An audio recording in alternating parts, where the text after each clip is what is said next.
ಹೊರಗೆ ಬಾರ್ಲೆ ಮಗನ, ಒದಿಬಾರ ಜಾಗದಾಗ ವಾದ್ನಿ ಮಗನ, ಕುರಿ ಹಿಕ್ಕಿ ಕಾಳು ಹಾಕಿದಂಗ ಸಣ್ಣಂಗೆ ಕಾಳ ಹೇತಿರ್ಬೇಕು ಮಗನ.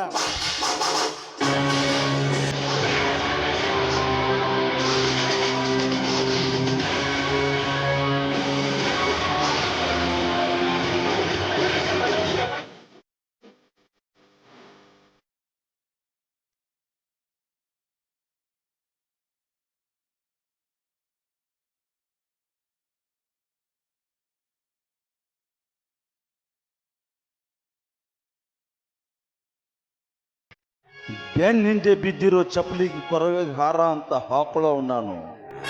ಏನು ನನ್ನ ವೈರಿ ಎಸ್ತಿರೋ ಚಪ್ಪಲಿನ ಅಷ್ಟೊಂದು ಸಲಿಸವಾಗಿ ಬಿಟ್ಕೊಡ್ತೀನ? ಚಾನ್ಸ ಇಲ್ಲ. ಇದನ್ನು ಜಗಲಿ ಮೇಲಿಟ್ಟು ಪೂಜೆ ಮಾಡ್ತೀನಿ. ಯಾಕೆ ಹೇಳು?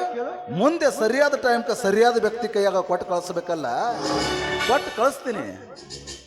ಏ ಮಗನ ಧರ್ಮ್ಯ, ನಮ್ಮ ಸಾವುಕಾರ ಹೋಗದ ಉಳ್ಕೊಂಡಿಲ್ಲ ಮಗನ. ಆದ ಚಪ್ಪಲ್ ನನಗೆ ಹೋಗದಿರ್ಲಿಲ್ಲ. ನಿನ್ನ ಕಚ ಕಚ ಕಚ ಕಚ ಕಚ ಕಾಡದು ಬೀಸಾಡಿ ಅಲ್ಲಿ ಬಡಿಬೇಡ್ರಿ, ಅವ್ ಬಡ್ದು ಏನ ಇವಳು ಎದ್ದಾಗ ಹಾರಾಡ್ಲಿಲ್ಲ, ಹಾದ ಮ್ಯಾಗ ನಡಿಸಾಳ. ಸರ ಅವನ ಕಡೆ 2 ಚಪ್ಪಲ್ ಅದಾವ ನೋಡಿನಿ ನಾನು. ಒಂದು ನಿಮಗೆ ಬಿದ್ದತಿ, ಇನ್ನೊಂದು ಸ್ವಲ್ಪ ನಾ ಬಾಯ್ ಮಾಡ್ರಿ, ಅದನ್ನ ನನ್ನ ಬಾಯಿಗೆ ಇಟ್ಟು ಬಡದ್ರಿ ಏನ್ ಮಾಡಿ ನಾನು. ಒಟ್ಟು ಹೆಟ್ಟಿದ್ರೆ ಒಟ್ಟು ಗೌಡನ ಹೆಟ್ಲಿ. ಮತ್ತೆ ನೀವ ಮುಂದಿರ್ತೀರಿ ನೀವು. ಏ ಗೌರ್ಯ, ಹೋಗೋತ್ತಿಗೊಂದು ಮಾತು ಹೇಳಿ ಹೋದವನು. ಅವೇನು ಹೇಳ್ತಾನ್ರಿ ಮಂಗ್ಯನ ಮಗ, ಅವ್ರ ತಮ್ಮ ಅದನಂತ ಅದಲ್ರಿ. ಅವೇನ್ರಿ ಸಾಲಿ ಕಲಿದ್ರಿ ಅಂತ ತಿಳ್ಕೊಡ್ರಿ ನೀವು. ಬೆಂಗಳೂರಾಗ ಅಲ್ಲಿ ಕೊರಬಿಡಿ ಸೇದ್ಕೋತ ಅಡ್ಡಾಡ್ತಾರ ನೋಡಿ ನಾನು. ನೀವು ಅಂದಿದ್ದಕ್ಕೆ ಸಿಗರೇಟ್ ಸಮೇತವಾಗಿ ಹೋಗೋದವ ಸೇದಾಗಿಲ್ಲ ಮ್ಯಾಲೆ ಅಂತಂದು. ನೋಡು ಗೌರ್ಯ, ನೀನೇನು ಕೆತ್ತಿ ಹರಿದು ಗಂಟು ಹಾಕ್ತೀವಿ ನನಗೊಂದು ಗೊತ್ತಿಲ್ಲ. ಒಟ್ಟಿನಲ್ಲಿ ನಾಳೆ ಬೆಳಗಾಗೋದ್ರೊಳಗಾಗಿ ಅವನ ತಮ್ಮನ ಮೊಬೈಲ್ ನಂಬರು ಅವನ ಫೋಟೋ ಸಮೇತ ತಂದು ನನಗೆ ವಾಪಸ್ಬೇಕು. ವಾಪಸ್ದೆ ಹೋದ್ರೆ ಮಗನ ಭಾಳ ದಿವಸ ಆತ. ಮ್ಯಾಲಿನ ಜಂತಿಗೆ ಯಾವ ಹೆಣ್ಣನ್ನು ಜೋತಾಡಿಲ್ಲ. ನೆಕ್ಸ್ಟ್ ನಿಂದ ಮತ್ತ ನೀವು ವಿಚಾರ ಮಾಡಕ್ ಹೋಗ್ಬೇಡ್ರಿ. ಇದ್ನ್ಯಾಕೆ ಹಗಲಲ್ಲ ನಂಗೆ ತೋರಿಸ್ತು ಬಾಯಾದ್ರೆ ಇಟ್ಬಿಡ್ರಿ, ಚೀಪರ ಕೊಟ್ಬಿಡ್ತಾನ ಆ ಕಡೆ. ಅವು ಬರ್ತಾನೆ ಹಿಂಗ ಮಾಡ್ತಾನೆ, ನೀವು ಹಿಂಗ ಮಾಡ್ತೀರಿ. ಇದನ್ನ ತೊಳಗಿದ ಎಲ್ಲಿ ಫ್ರಿಜ್ನಾಗ ಇಳ್ರೆ ಇಲ್ಲ, ಬೆಡ್ರೂಮ್ನಾಗ ಇಡು. ಕನಸು ಬಿಡಂಗಿಲ್ಲ, ಕೆಟ್ಟ ಕನಸು ಬಿಡಂಗಿಲ್ಲ. ಹೋಗಲೇ ಒಳಗೆ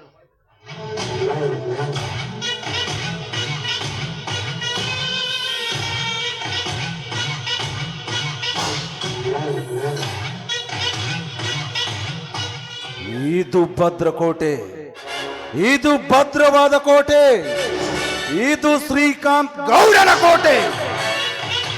ಈ ಊರಾಗ ಪುಂಡ ಅಂದ್ರು ನಾನ, ಪೋಡಾರಿ ಅಂದ್ರು ನಾನ. ನನ್ನ ನೋಡಿದ್ರೆ ಜನ ಬೆನ್ನು ತೋರಿಸ್ತಾರ ವಿನಃ ಎದೆ ತೋರಿಸೋ ಎದೆಗಾರಿಕೆ ಯಾವನಿಗೂ ಇಲ್ಲ. ಅಂತತ್ರೊಳಗ ಎಕ್ಕೊಚ್ಚಿತ್ ಒಬ್ಬ ಬಡ ಬಿಕಾರಿ ಧರ್ಮ್ಯ.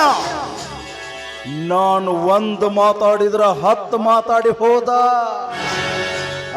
ಧರ್ಮ, ನನ್ನ ಮನೆಗೆ ಬಂದು ನನ್ನ ಎದುರುಡೆ ನಿಂತ್ಕೊಂಡು ನನಗೆ ತೊಡೆ ತಟ್ಟಿ ಹೋದೆ ಅಲ್ಲ.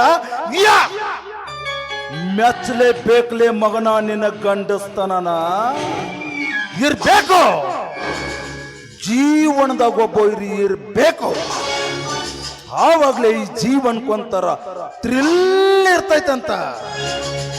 ಧರ್ಮ, ಧರ್ಮ ಕರ್ಮದ ಬಿದ್ದದಲ್ಲಿ ಧರ್ಮನೇ ಗೆದ್ದಿರ್ಬಹುದು. ಆದ್ರೆ ಕೊನೆಯ ಪ್ರವೇಶದವರೆಗೂ ಧರ್ಮದ ನೆತ್ತಿಯ ಮೇಲೆ ಕಾಲಿಟ್ಟು ಅಟ್ಟಹಾಸ ಮೆರೆದಿದ್ದು ಈ ಶ್ರೀಕಾಂತ್ ಗೌಡನ ಕರ್ಮ ಅಂತ ಮರೆಯಬೇಡ. ಫ್ಯಾಮಿಲಿ ಸೆಂಟೆನ್ಸ್ ಅಂತ ಬಂದ್ರೆ ನಾನು ಡಾಕ್ಟರ್ ರಾಜ್ಕುಮಾರ್ ಅವರ ಅಭಿಮಾನಿ. ಅಭಿಮಾನಿಗಳ ದೇವರು ಅಂತ ಬಂದ್ರೆ ನಾನು ಪವರ್ ಸ್ಟಾರ್ ಪುನೀತ್ ರಾಜ್ಕುಮಾರ್ ಅವರ ಅಭಿಮಾನಿ.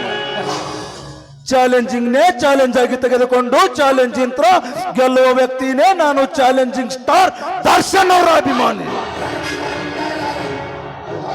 ಹುಚ್ಚನ ಎದೆಯಲ್ಲಿ ಕಿಚ್ಚು ತುಂಬಿ ಆ ಹುಚ್ಚನನ್ನು ಒಳ್ಳೆ ಮಾರ್ಗದರ್ಶನಕ್ಕೆ ಹಚ್ಚುವ ವ್ಯಕ್ತಿ ಅಂತ ಬಂದ್ರೆ ನಾನು ಕಿಚ್ಚ ಸುದೀಪ್ ಅವರ ಅಭಿಮಾನಿ.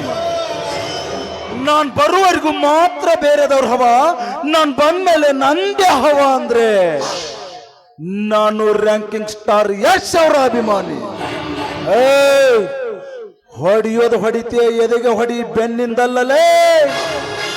ಭೀಮಾ ತೀರದಲ್ಲಿ ಹಂತಕ ಅಂತ ಬಂದ್ರೆ ನಾನು ದುನಿಯಾ ವಿಜಯ್ ಅವರ ಅಭಿಮಾನಿ.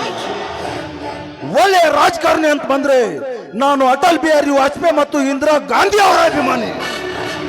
ಒಳ್ಳೆಯ ದೇಶಭಕ್ತ ಅಂತ ಬಂದ್ರೆ ನಾನು ಕ್ರಾಂತಿವೀರ ಸಂಗೊಳ್ಳಿ ರಾಯಣ್ಣ ಅವರ ಅಭಿಮಾನಿ. ಎದುರುಗಡೆ ಇರುವ ಶತ್ರು ನನ್ನ ರುಂಡ ಹಾರಿಸುವ ವ್ಯಕ್ತಿ ಅಂತ ಬಂದ್ರೆ ಏಯ್!